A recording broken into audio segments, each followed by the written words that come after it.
Hello friends, good morning అందరికీ. ఈరోజైతే నేను మళ్ళీ మా బావి దగ్గరికి అయితే వచ్చానండి.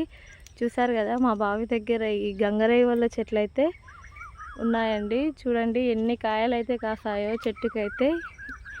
మేమైతే ఈ కాయలు తెంపుకోవడానికి అయితే వచ్చాము. చెట్టు దగ్గరికి అయితే కొంచెం పండు అయితే మక్కలేదండి, కానీ కాయలు అయితే ఎన్ని కాసాయో చూడండి. అసలు అయితే మా హస్బెండ్ అయితే తెంపుతూ ఉన్నాడు.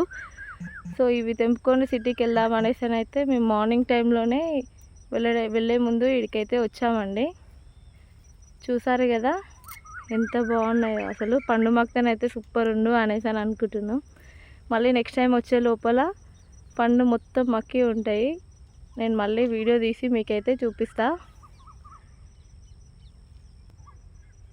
చూడండి ఎన్ని కాయలు అయితే ఉన్నాయో చెట్టుకైతే. సూపర్ కదా. మీకు కూడా కావాలా ఈ కాయలు? వీడియో నచ్చితే కనుక లైక్ చేయండి. మా ఛానల్ని మాత్రం సబ్స్క్రైబ్ చేసుకోవడం మర్చిపోకండి.